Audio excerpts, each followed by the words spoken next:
আমরা প্রত্যেকেই হোয়াটসঅ্যাপ অ্যাপসটি যোগাযোগের জন্য ব্যবহার করে থাকি। দারুণ এই হোয়াটসঅ্যাপের নতুন একটি ফিচার এসেছে, সেটি আপনাদের সাথে শেয়ার করতে যাচ্ছে। সম্পূর্ণ ভিডিওটিতে অবশ্যই আমার সাথে থাকবেন। আশা করি আজকের এই ভিডিওটি আপনাদের ভালো লাগবে। অনেক সময় এমন হয় যে হোয়াটসঅ্যাপের টেক্সটটা সেন্ড করার পর মনে হয় যে টেক্সটে ভুল হয়েছে, তো সেই টেক্সটটি ডিলিট করে দিতে হয়। তো যাকে আপনি টেক্সট দিবেন সে মনে করবে যে আপনি কি ডিলিট দিচ্ছেন, কি টেক্সট দিয়েছেন। এমন কিছু না করে আপনি কিভাবে সেই মেসেজটি আপনি চাইলে এডিট করতে পারবেন। পুরো ভিডিওটি দেখবেন, আর ভিডিওটি যদি ভালো লাগে অবশ্যই ভিডিওটিতে লাইক করবেন। আর চ্যানেলটিতে যদি আপনি নতুন হয়ে থাকেন তাহলে অবশ্যই চ্যানেলটিকে সাবস্ক্রাইব করে পাশে থাকা বেল আইকনটি বাজিয়ে দেবেন।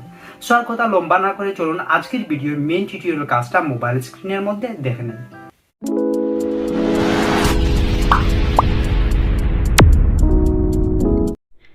ভিডিওটি স্কিপ না করে পুরো ভিডিওটি দেখবেন, তাহলে অবশ্যই ভিডিওটি বুঝতে পারবেন আর ভিডিওটি আপনার উপকারে আসবে। প্রথমে আমরা প্লে স্টোরে চলে যাব, আর প্লে স্টোরে যাওয়ার পর সেখান থেকে দেখে নেব যে আমাদের হোয়াটসঅ্যাপটা আপডেট দেওয়া আছে কিনা। যদি হোয়াটসঅ্যাপটা আপডেট দেওয়া না থাকে তাহলে আপনি আপনার হোয়াটসঅ্যাপটা আগে আপডেট দিয়ে নেবেন। হোয়াটসঅ্যাপটা আপডেট দেওয়ার পর হোয়াটসঅ্যাপটি ওপেন করবেন।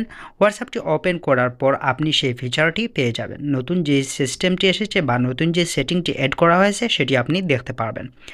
আপনি যদি কাউকে টেক্সট দেন, অনেক সময় আসে যে টেক্সটটি দেওয়ার পর সেই টেক্সটটি আপনি ভুল হলে সেই টেক্সটটাকে আপনি ডিলিট করলেন। ডিলিট করার পর যাকে আপনি টেক্সট দেবেন সে হয়তো বুঝবে যে কি আপনি টেক্সট দিয়েছিলেন, সেটি কি ডিলিট দিয়েছেন সেটা জিজ্ঞেস করতে পারে। তো তা না করে কিভাবে আপনি সেই টেক্সটটাকে আবার এডিট করে তাকে সেন্ড করতে পারবেন সেটি আজকে আমি আপনাদেরকে দেখাবো। যে টেক্সটটি এডিট করেন টেক্সটের ওপরে ক্লিক করবেন।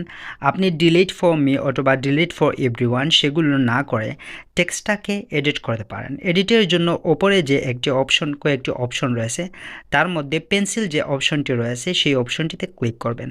যদি আপনার মোবাইলে এরকম অপশন না থাকে তাহলে আপনার মোবাইলে 3 ডট অপশন থাকতে পারে, সেখানে এডিট দেখাতে পারে, সেই অপশনটিতে ক্লিক করবেন।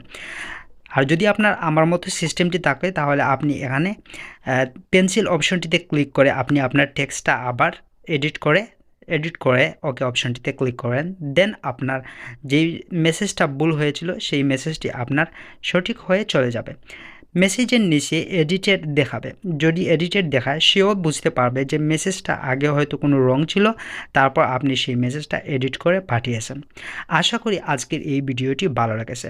তো এটি সবার মোবাইলে নাও হতে পারে, মোবাইলটি আপডেট দেওয়ার পর নাও হতে পারে। আপনি কিছু সময় অপেক্ষা করবেন, তাহলে দেখতে পারবেন যে আপনার এই সিস্টেমটি বা এই সেটিংটি চলে এসেছে।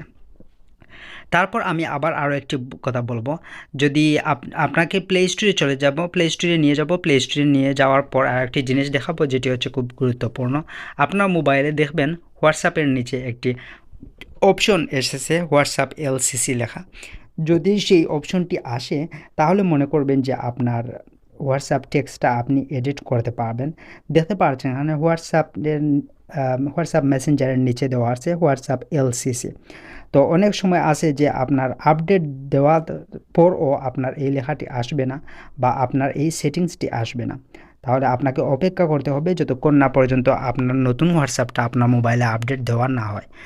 আশা করি আজকের এই ভিডিওটি আপনার ভালো লেগেছে। যদি ভিডিওটি ভালো লাগে আবার বলতে হচ্ছে ভিডিওটিতে লাইক করবেন, কমেন্ট করবেন, শেয়ার করবেন। আর যদি এখন সাবস্ক্রাইব করে না থাকুন তাহলে চ্যানেলটিকে সাবস্ক্রাইব করে সাথে থাকবেন, সাপোর্ট করবেন। আজকের মতো এখানে বিদায় নিতে হচ্ছে। সবাইকে অসংখ্য ধন্যবাদ পুরো ভিডিওটি দেখার জন্য।